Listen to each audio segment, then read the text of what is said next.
Parce que le Burkina peut être libre comme il veut. Le Burkina va se jouir de sa liberté pendant un temps, pendant un moment. Mais si le Togo n'est pas libre, le Togo est un traître pour le Burkina Faso.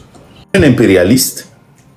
Et pour l'autre, écoutez bien, je mets une différence entre le plan que Ibrahim Traoré a, le Mali a, le Niger a pour son peuple. Mais la question est de savoir, est-ce qu'on doit renvoyer un impérialiste et amener un autre impérialiste qui est plus fort?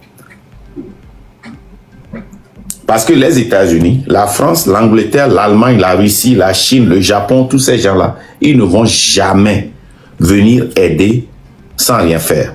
Et moi, j'ai toujours dit que nous ne pouvons pas fuir tous ces impérialistes-là. Mais nous devons être honnêtes avec le peuple pour dire, ah, quel pourcentage cet impérialiste-là veut de nous et quels sont les avantages, les inconvénients, les bénéfices que nous avons d'eux. C'est cette honnêteté-là qui manque. Ces gens-là nous dirigent, ils mettent des gens devant pour continuer par nous exploiter. Et nous devons faire très attention parce que actuellement, le peuple africain a été tellement assujetti, dominé, mis dans l'esclavage. Un jeune sort avec un bon plan, il veut faire quelque chose de bien, on l'assassine. Tellement que on a tellement soif de changement que on est prêt à accepter certaines choses qui ne sont pas totalement différentes de ce que nous avions vécu dans le passé. Alors, à vous de juger. C'est pour cela que moi, les histoires de panafricains et de débats sur le panafricanisme, là, qui ne tend pas vers celle de Kwame Nkrumah, de Sylvanus Olympio, le premier panafricain, je ne participe pas. Parce que je suis trop honnête pour participer à ces débats. Ok? Parce que Gilles-Christ Olympio voulait la libération du franc CFA pour avoir la monnaie togolaise. On l'a assassiné. Kwame Nkrumah, il voulait ça. Sylvanus Olympio voulait la libération culturelle, la libération politique. Marc, est-ce que je peux apporter un éclaircissement, s'il te plaît? Ouais, vas-y. Quand on dit de la Russie que c'est un empire, c'est vrai. Allez lire les ambitions d'expansion territoriale de l'Union soviétique. Je vous invite à aller lire ça, ce qu'ils ont essayé de faire en Europe, et ils ont été arrêtés. Et ils ont continué à le faire, parce que la Russie, ce n'était pas l'URSS là que vous voyez. Ce que vous avez aujourd'hui comme bloc Russie, c'était pas ça au départ. Ils ont annexé d'autres territoires autour d'eux. Ils ont annexé plusieurs territoires autour d'eux pour s'agrandir. C'est pour ça que vous verrez, jusque comment on appelle ça, il y a certains territoires en Europe de l'Est là-bas qui appartiennent aux Russes, et c'est pour ça aujourd'hui ils veulent récupérer le Donbass, qui appartient à l'Ukraine aussi. Donc quand on vous parle d'impérialiste, oui, la Russie est un pays impérialiste. Ils sont à la conquête de territoires. Voilà. La seule chose qu'ils n'ont pas faite, c'est être pendant la colonisation, pendant l'esclavage, ils n'y ont pas participé. Ils n'y ont pas participé parce que ils n'avaient pas besoin d'autant de ressources à l'époque.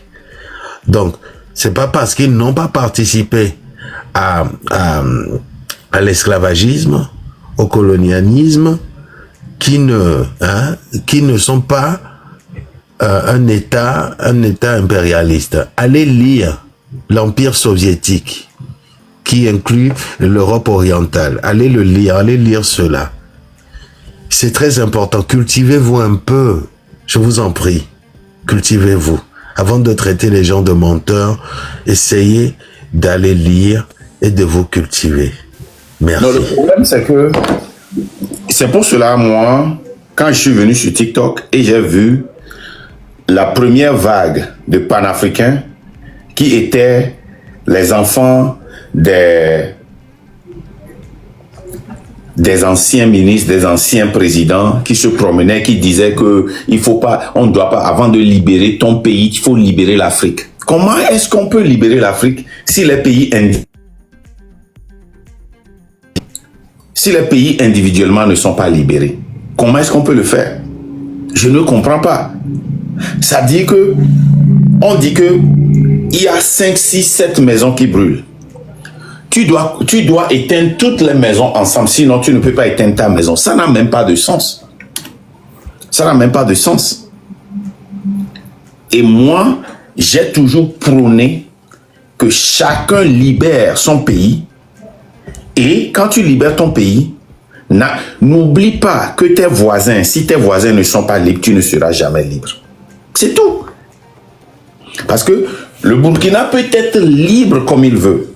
Le Burkina va se jouir de sa liberté pendant un temps, pendant un moment. Mais si le Togo n'est pas libre, le Togo est un traître pour le Burkina Faso.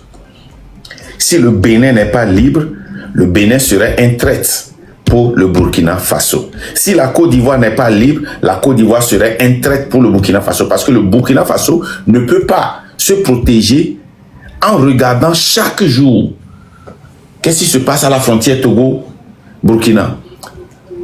Côte d'Ivoire, Burkina, ceci. Il y a attaque ici, il y a attaque ici. Actuellement, il y a une guerre qui se passe à la frontière Burkina-Togo. Personne ne parle de cela. Et pourtant, on est panafricains. Les panafricains sont venus ici au Togo depuis hier. Ils parlent. Hein? Et comment l'appelle-t-on le journaliste là? Alain Foucault, qui se promène, qui dit qu'il est un journaliste panafricain. Comme Kegewe. Les Alain Foucault, les Kegewe. Pourquoi ils ne parlent pas de la 5e République? Pourquoi ils ne disent pas la vérité? C'est Alain Foucault qui est derrière la constitution du Togo. Est-ce qu'il peut vous dire ça? Vous ne savez pas que c'est lui qui est derrière? C'est lui qui est derrière la 5e République, Alain Foucault. Kegewe le sait. Mais Kegewe n'en parle pas. Mais il est toujours sur les plateaux pour parler du Cameroun, pour parler du Burkina, pour crier sur la Côte d'Ivoire. Mais quand est-ce qu'il a une fois parlé du Togo? La dernière fois, quand il a essayé de parler du Togo, mais on l'a rendu silencieux. Il bégayait. Alain Foucault, c'est lui qui se promène pour détruire les pays africains. Il a une chaîne de télévision, et comment l'appelle-t-on, au Togo. Il a toute cette autorisation. Il se promène dans les pays. Il a une liberté, comme les Français. Il est utilisé par la France. C'est Alain Foucault qui est derrière tout ce qui se passe au Togo. Il n'a qu'à venir démentir. Est-ce que vous avez une fois entendu Alain Foucault parler de la 5e République? Est-ce que vous l'avez une fois, avec toutes ces chaînes de télé là qu'il a, la puissance de l'information qu'il a au Togo, pourquoi il ne parle pas de la 5e République, du président du Conseil des ministres et du président qui retourne dans sa maison?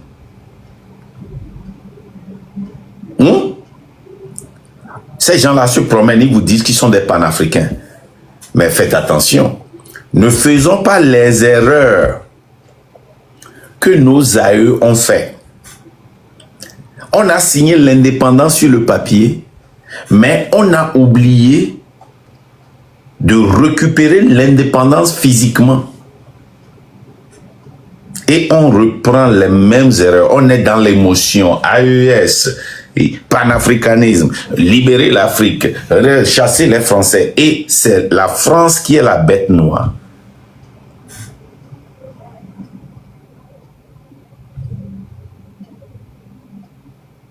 Vous connaissez un pays qui donne des armes Fatah? Non. Vous connaissez un pays qui donne des armes Fatah? Non. Ça se vend. C'est comme ça que ça se passe. Nous faisons les mêmes erreurs. Nos aïeux ont fait cette erreur-là. Aux États-Unis, l'esclavage, quand ils se sont libérés, ils ont refusé de travailler avec le maître. Et ils ont créé leur propre marché qui avait été bombardé parce que ça dépassait le marché des Blancs. Venez lire l'histoire. Pourquoi? Parce que certains Noirs sont allés se faire allier avec ces Blancs-là. Là, les gens, je vais te laisser continuer et puis on va recevoir un peu de gens et on va clôturer.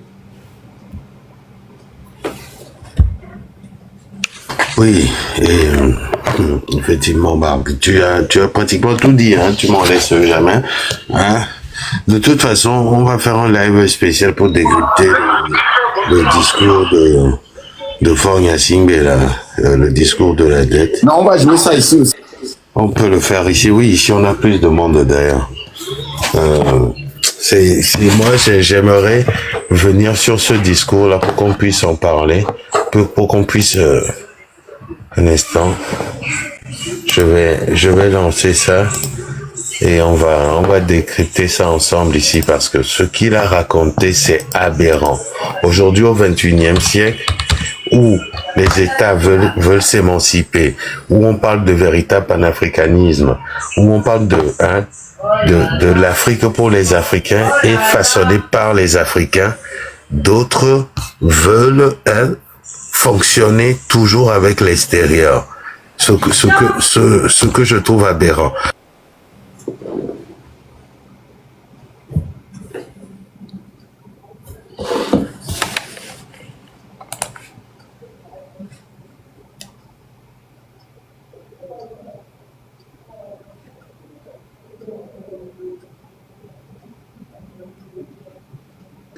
Donc c'est vraiment malheureux, quoi. C'est vraiment malheureux. On va écouter ce discours-là que vous...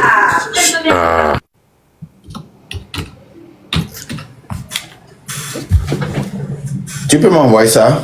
Envoie-moi ça, je vais jouer ça. Si tu as du bruit chez toi.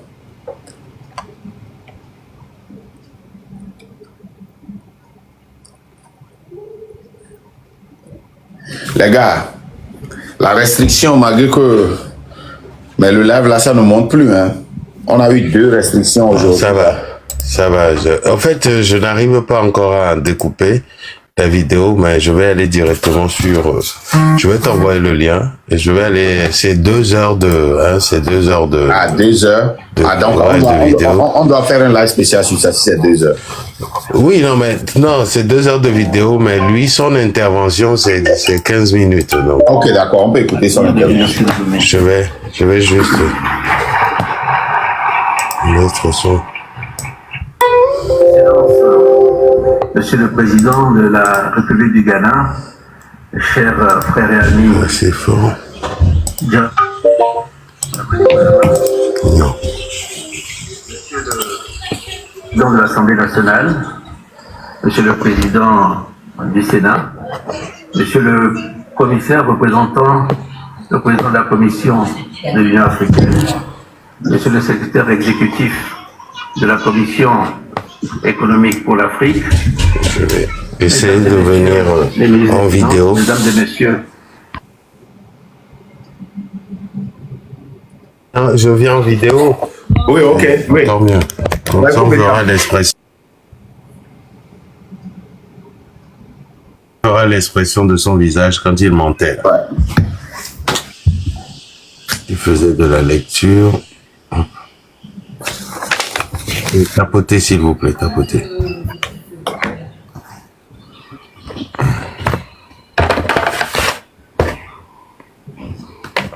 Voilà. Et pour vous tous qui êtes ici, demain, à cette même heure, je serai chez Tania.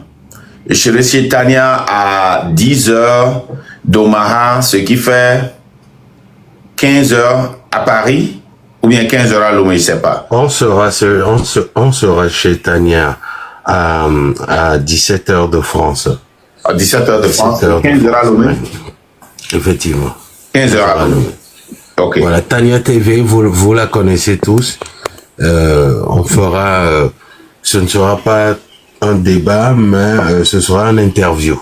Un interview sur ce que c'est que le mouvement du train de la liberté et ce que nous faisons, etc., etc. Nous comptons sur toutes les Amazones, sur tous les membres du Temps de la Liberté pour venir lors de cette interview demain à 17h. Son compte pour les gens, là où on serait demain.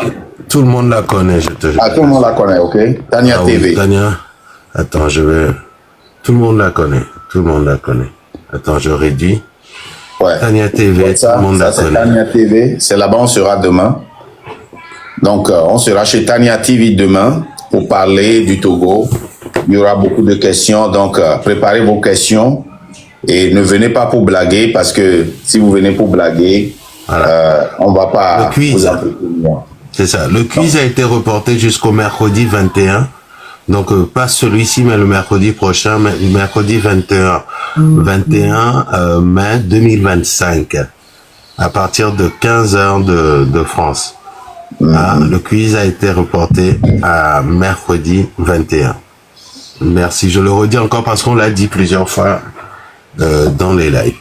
Je reviens ici. Hop. Donc, demain, nous tous, nous serons là-bas. Hein, nous allons aller chez Tania TV. Venez poser des questions, venez argumenter. Effectivement, les oiseaux seront là-bas pour essayer de nous distraire. Donc, on a besoin de vous là-bas. Hein, pour les opposants aussi seront là. Hein. Il y a pas seront là. Oiseaux, ouais. Oh, les opposants aussi seront là. Les opposants seront là pour essayer d'attaquer notre caractère. Ils ne vont jamais parler du contenu de ce dont nous discutons. Ils vont toujours parler de notre caractère, notre manière de parler, hein, de nos barbes, de nos lunettes, tout ça là. Voilà. Et nous, on va parler du fond du problème togolais. Comment est-ce que nous voulons le changement? Pourquoi nous voulons le changement? Voilà, donc soyez nombreux demain. Hein? Nous allons avoir au moins 2 à 3 000 personnes demain pour en parler. Vas-y, allez, Jean. Allez, on va écouter le papa Zozo. Représentants des institutions et organisations internationales, distingués invités, chers amis, mesdames et messieurs. C'est un honneur pour mon pays d'accueillir à Lomé cette conférence de l'Union africaine consacrée à la dette publique sur notre continent. Cette conférence est très importante. C'est certes une conférence sur la dette, l'un des défis les plus pressants pour nos pays, mais c'est surtout une conférence sur notre avenir. En effet, derrière le mot dette, il y a aussi beaucoup de questions politiques. Comment les nations africaines peuvent-elles financer leur développement, défendre leur souveraineté et préparer leur avenir dans un monde qui change vite et souvent sans elles? Comment restaurer et préserver la viabilité de la dette sans renoncer à notre ambition collective? Comment parler de discipline budgétaire sans parler de justice mondiale? Ou encore comment construire un futur durable sans remettre en cause les règles déséquilibrées du système financier international? Nous nous réunissons ici dans un contexte où les règles du jeu international se transforment à grande vitesse, mais rarement au bénéfice de l'Afrique.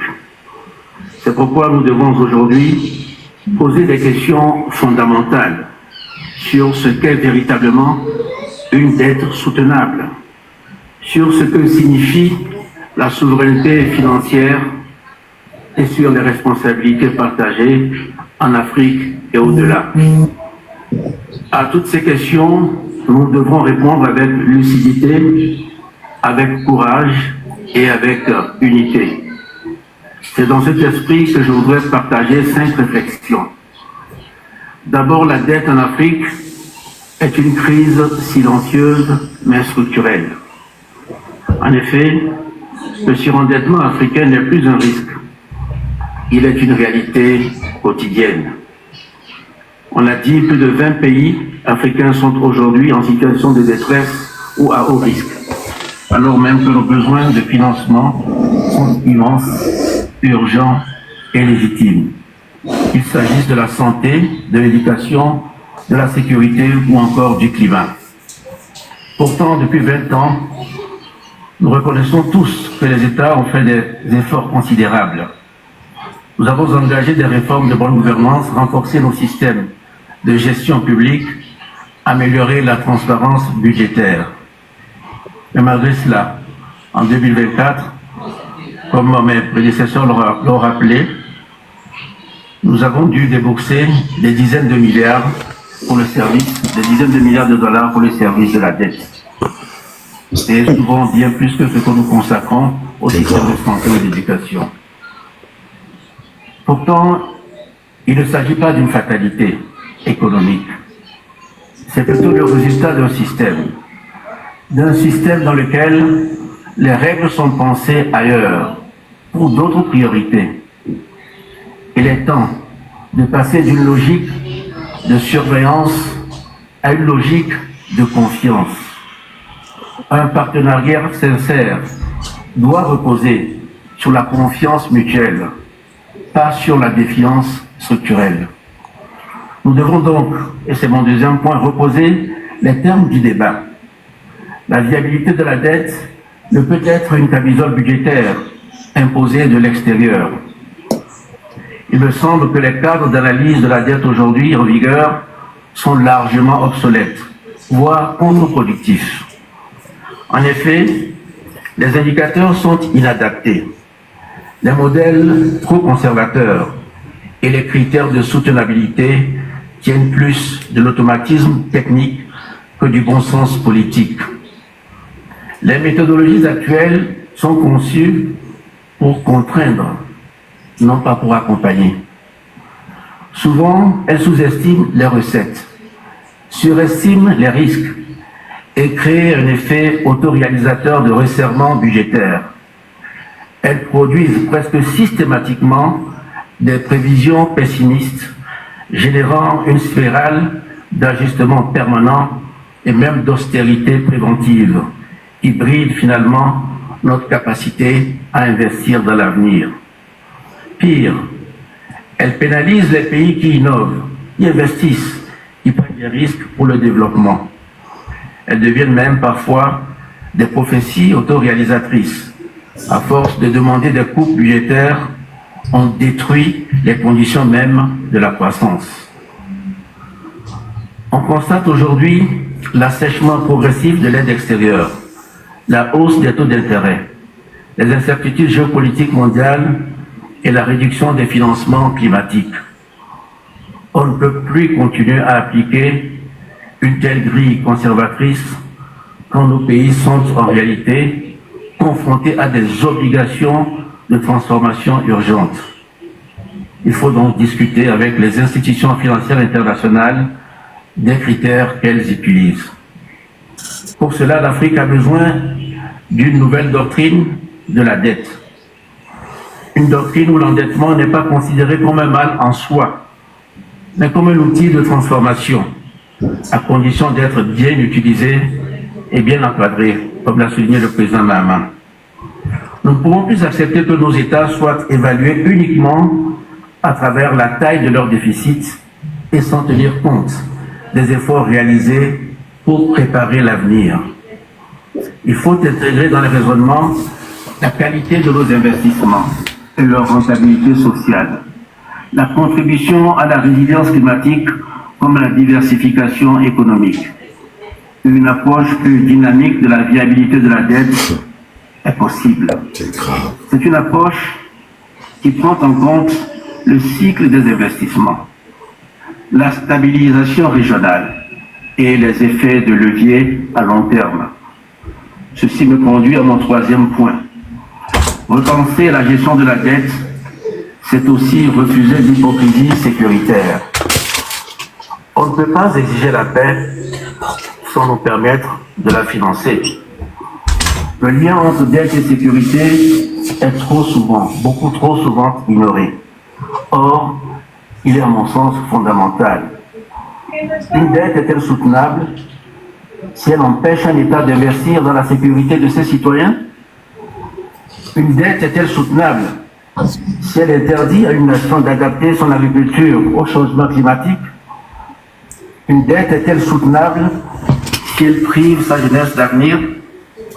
on ne peut pas demander aux pays africains de jouer un rôle actif dans la stabilisation du Sahel, par exemple, dans la lutte contre le terrorisme ou dans la prévention des migrations sans leur donner les moyens nécessaires. C'est grave. En d'autres termes, il faut avoir le courage de financer la paix. Nombre de pays africains sont engagés en première ligne dans la lutte contre le terrorisme, l'extrémisme violent et la criminalité transfrontalière. En conséquence, nous consacrons une part croissante de nos ressources à la sécurité. Cette situation est légitime. Sans paix, mes chers amis, aucun développement n'est possible. C'est grave. La légende, envoie-moi ça. Parce qu'on doit décortiquer ça. Il y a trop dedans. Merci. C'est Envoie-moi. 2 heures de vidéo. Ouais, mais ça commence par où? Faut commencer par 2 heures, 5 minutes. 2 heures 5 minutes. Attends, Envoie-moi ça.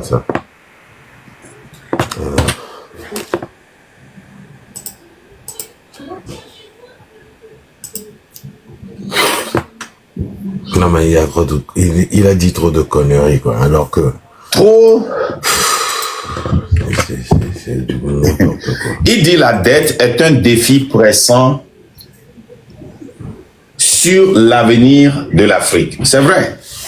La dette est un défi pressant parce que nous prenons des dettes, mais nous n'utilisons pas cette dette-là pour ce que nous avions demandé.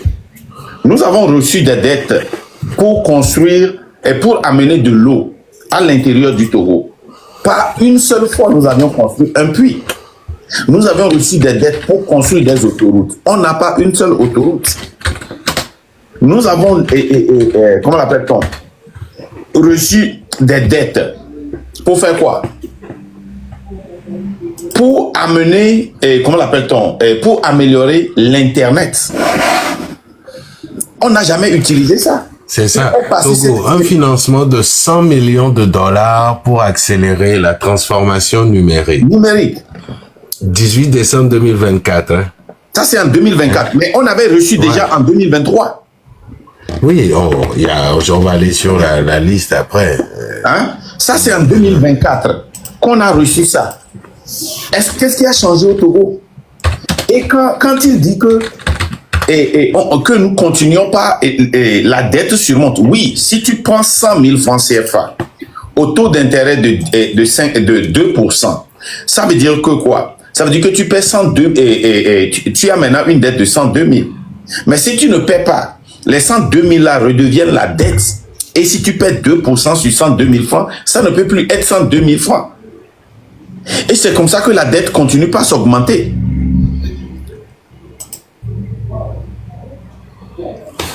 C'est vraiment... Il dit que la dette est une crise silencieuse structurée. Oui, au Togo, la dette est une crise silencieuse que le gouvernement a structurée. Vous allez partout.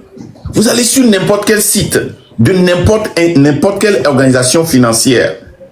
Vous allez voir que le Togo est toujours en vert.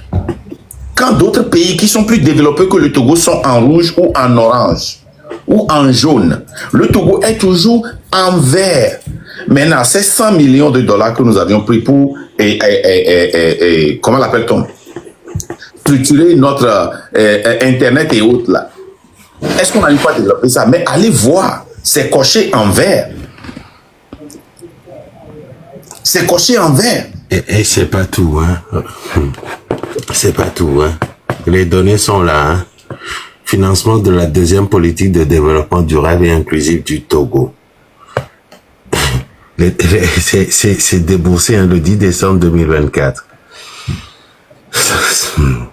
185 800 020 dollars. Projet de cohésion sociale dans les régions du nord du golfe de Guinée. 13 633 800. Efficace. 23 mai 2024. Ça finit le 31 décembre 2027. Regardez, hein, il y a 133. Vous voyez? Là, c'est 1 sur 10 sur 133 projets. financé par la Banque mondiale, par la Banque mondiale uniquement. Les projets sont là, hein. Renforcement du secteur public togolais pour la prestation de services. Ça, c'est le plus grave, ça. 68 millions de dollars. Et ils ont commencé à débourser l'argent. Projet d'autonomisation des femmes et de dividendes démographiques positifs en Afrique subsaharienne. 62 500 000 dollars. Les projets sont là, hein. Financé, déboursement, vous verrez tous, déboursement, c'est que l'argent est rentré. Ce que vous verrez, moi je vous invite à aller tous sur le site de la Banque mondiale et à aller rentrer dans la fiche Togo Projet. Et vous aurez tout ça. Les derniers projets approuvés. Projet d'accélération numérique, 28 millions de dollars. Projet d'accélération numérique, 72 millions de dollars. Financement de la deuxième projet, 200 millions de dollars. Projet de cohésion sociale, 13 millions de dollars. Regardez ici. Projet, développement inclusif grâce à l'accès à l'électricité. À l'électricité. Ça devait finir, il doit finir le 30 juin 2025. L'argent a été déboursé. 12 millions de dollars. Et il y en a plein. Renforcement du secteur public togolais pour la prestation de services. 18 millions de dollars. Et en plus, ça, nous l'avons payé, hein, c'est en état à rembourser. Mais le travail n'a pas été fait.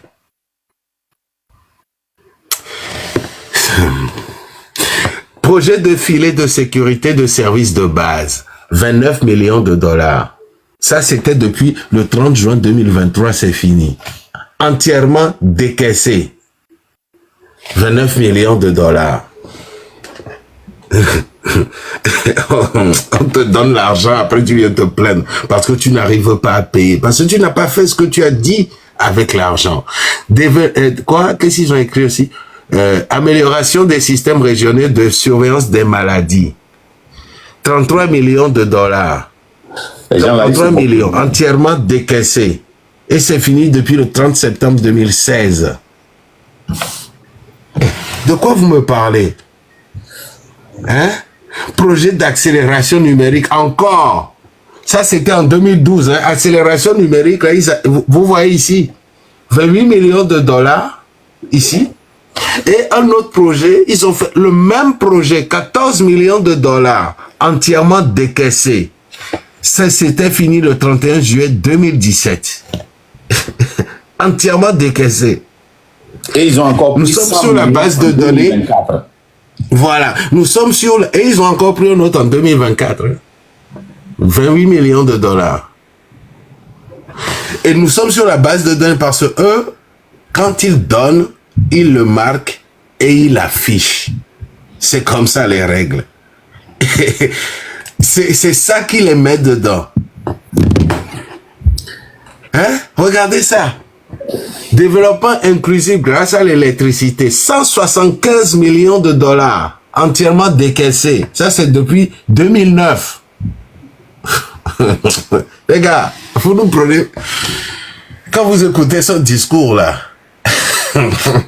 la dette, tous ces projets-là, 133 projets, tous ces projets-là, tous ces milliards ont servi à quoi? Nous, c'est ça la question qu'on vous pose, monsieur Fagnassingbe. Projet de réhabilitation du système éducatif, Kokoroko aussi. Il a pris 36 600 000 dollars.